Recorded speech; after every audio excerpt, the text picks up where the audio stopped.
Magandang morning sa inyong lahat! Ako pa rin po nag-iisang girlfriend mo sa radio. My name is Lindsay. Makulit, pero may puso, handang makinig sa mga kwento mo. Alam mo, feeling ko kailangan mo na siyang iwan kasi it doesn't make sense. Ang kwento sa lihim ng liham.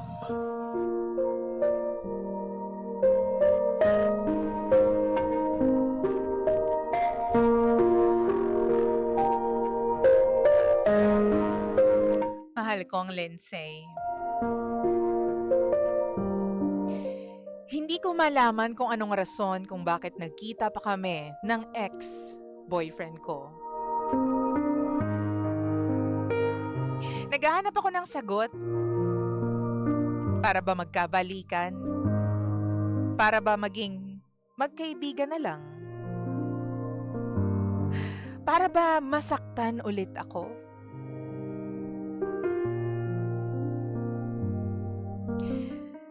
DJ Lindsay, nagkita ulit kami ng ex-boyfriend ko pagkalipas ng 6 na taon. Siya po ang first boyfriend ko kaya never ko talaga siyang makakalimutan. Dahil bukod sa first boyfriend ko siya din po ang una ko pagdating sa alam mo na. Nagkalabuan kasi kami kaya mas pinili ko na lang na lumayo. Nga pala, close kami ng mama at papa niya. Kahit ilang taon na po yung lumipas. Hindi pa rin napuputol yung usapan namin ng mama niya. Hanggang sa dumating yung time na nagkasakit na nga yung mama niya. Tapos dinalaw ko dahil para ko na siyang magulang. At tinuring talaga akong anak ni tita. Sa kasamaang palad, pumanaw na yung kanyang mama. Kaya naman kinailangan kong umattend doon sa huling lamay at saka doon sa libing. Alam mo, DJ Lindsay, nung gabing dumating ako sa lamay, parang bumalik sa akin ang lahat. Nakita ko kasi yung ex ko. Pero this time, may konting hapdi. Kasi kasama niya nun yung bagong girlfriend niya. Inalok niya akong kumain.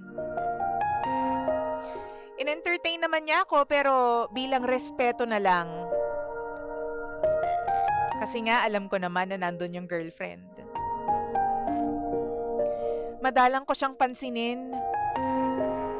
Ayokong maging cause ng gulo doon. Hanggang sa umalis na nga at umuwi na yung kanyang girlfriend. Tapos nag-aya yung mga kamag-anak niya na mag-inom daw. Kasi nga, sobrang close talaga ako sa kanila. Ang ending, nakitulog ako doon sa bahay ng pinsan niya.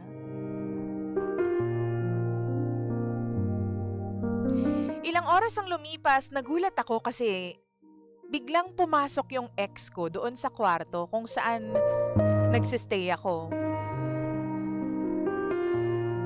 Kesyo, papahiramin daw ako ng charger.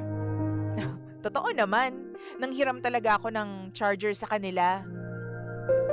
Pero ilang oras na yung nakalipas nun. Nagulat ako, DJ Lindsay, kasi bigla niya akong hinalikan. Parang nakaw na halik. Tapos biglang umalis. Nung natutulog na ako, biglang bumalik ulit siya. At tapos hinalikan ulit ako. Sabay, alis ulit.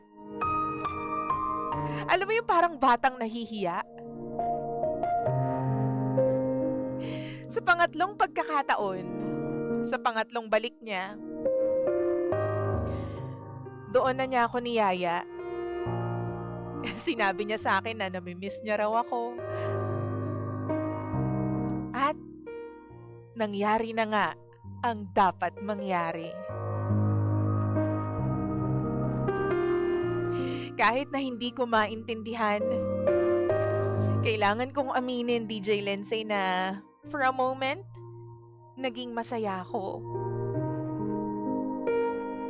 Kasi alam ko sa sarili ko na hanggang ngayon, may nararamdaman pa rin ako para sa kanya.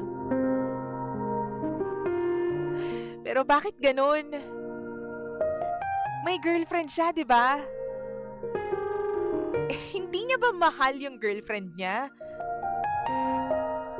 Para kasing bumalik sa akin lahat eh. Kinaumagahan noong libing na, hindi ako kumikilos, hindi ako nagsasalita. Hanggang sa nakita ko siya, ka-holding hands, yung girlfriend niya, habang naglalakad na kami para sa libing. Parang iba na yung nararamdaman ko nun. Nung umuwi na ako, chinat niya ako at tinanong kung nakauwi na raw ba. Nagpasalamat din siya dahil dumating ako dun sa lamay at sinamahan sila sa paglibing. DJ Lindsay, naguguluhan ako ngayon at hindi mawala-wala sa isip ko. Parang nag-flashback lahat. Lahat ng feelings, lahat ng memories. Tapos ang daming tanong sa isip ko. Bakit niya ginawa yun? Mahal niya pa ba ako? Mas mahal niya ba ako kaysa sa girlfriend niya? Tulungan niyo naman po ako.